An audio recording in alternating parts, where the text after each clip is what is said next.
Okay guys, so here I am today with the Santa Cruz Bullit Enduro bike, or basically a downhill bike. In fact, I'm here with Jacopo Spadolini, and he tells me that the faster you go, the more stable this bike gets. So the last bike that I felt that on was a downhill bike from Mondraker, the Summon.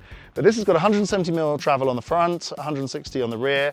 This version here, we've got a 38 Bosch Performance on the front, and we've got a Float X on the rear.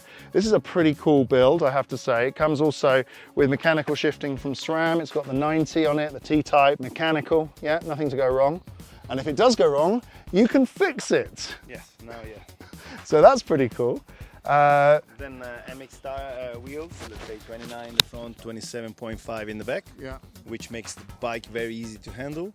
But what is nice with the new pivot that you can swap, it's also nice to pedaling uphill. I think you tried as well. Yeah, I just tried uphill and it was impressive. I thought, wow, this is smooth and comfortable. It's very soft, it's not bumping. Even if you leave the lock of the shock open, it's not bumping.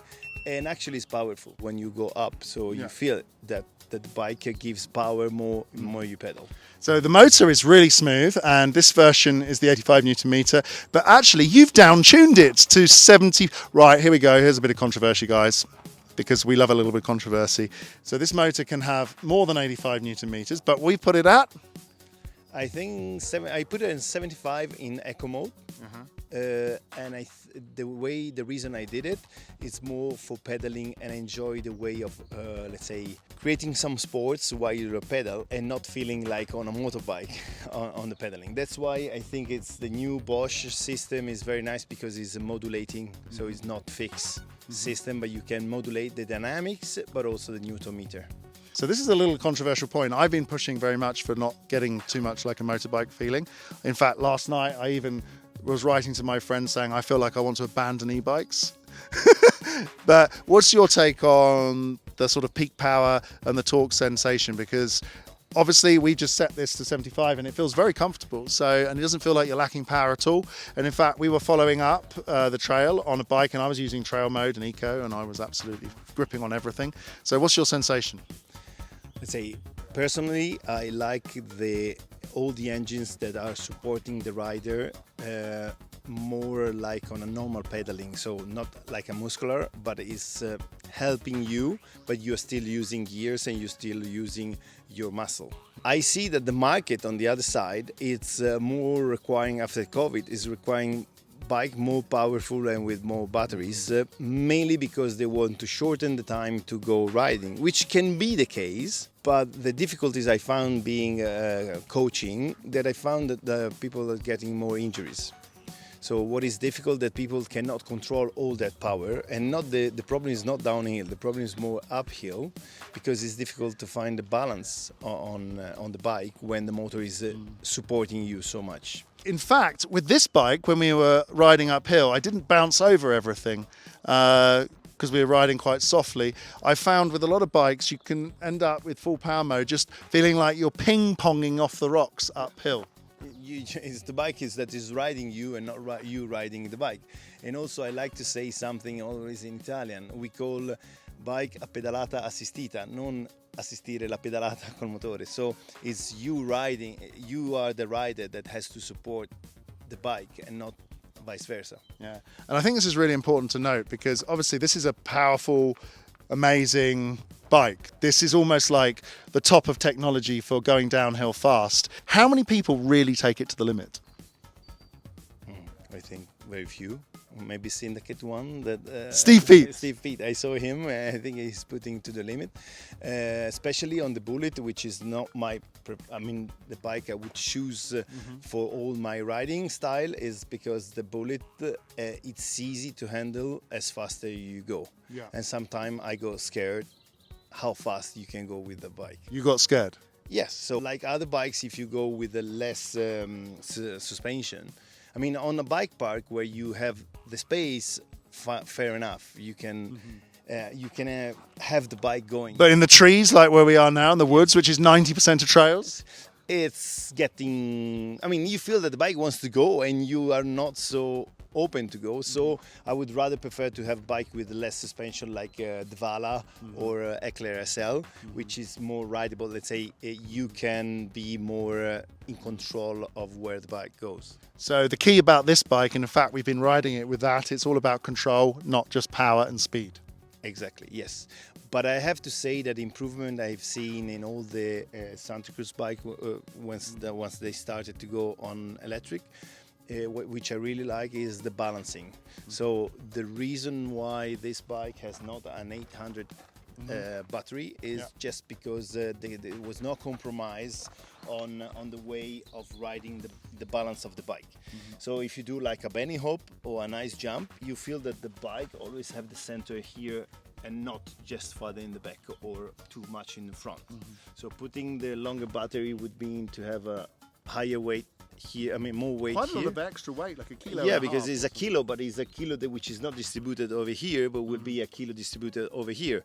And so the bike will have more weight on the front and it's going out of the balance. And you can feel that when descending, and it's tiring riding like that. Definitely. And also another big question I got from clients is why most of the bikes now are going to have an integrated battery and not a battery that you can take it out. Yeah. You know, some people... It's weight saving, isn't it?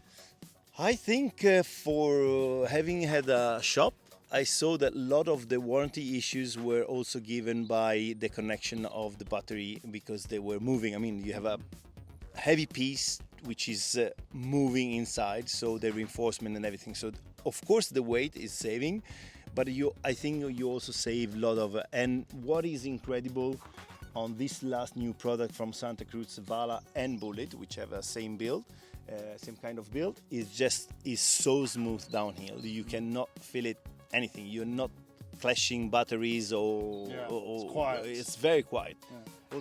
And in fact, we're going to go and find that out now, no? I'm going to go give it a quick little ride, a little descent, and then Jacopo's going to ride for me because I still can't ride properly because of my back, but it's okay.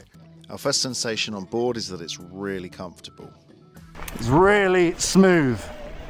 The Bosch motor is giving us what we would expect from it. EMTB, mi piace EMTB. You can feel that it's got a long wheelbase, especially the rear centre, and it creates a very stable in-the-frame feeling. The more we rode it, the more we got that sensation of stability and comfort. One of the cool things about the Bosch motor is you always have the immediate push and reactivity ready for you whenever you need it. Take it easy, Thomas, it's rocky.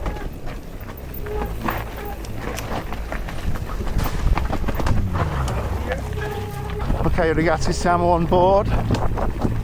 For our descents, we had the bike set in the high setting, which actually gave a little bit more reactivity to the steering, but still didn't make it too steep that you felt that the bike was nervous. Wow.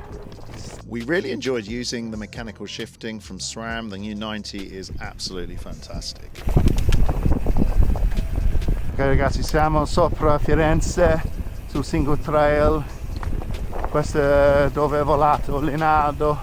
No matter what we threw at the bike or the type of trail, that smoothness just persisted. Ok.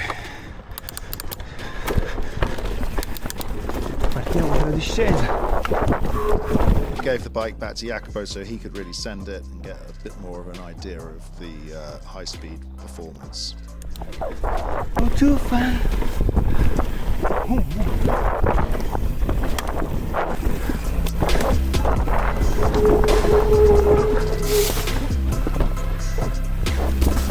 Qualche section. Quello che dicevo della He said no matter what you do with it, it's very fast. le rocce qui, 1, 2, tac tac, tac tac. 3. Quello che è molto bello. I was also feeling the stability, and one of the key points he kept feeling was that how you feel inserted inside the middle of the frame, and it just brings that elevated stability at speed.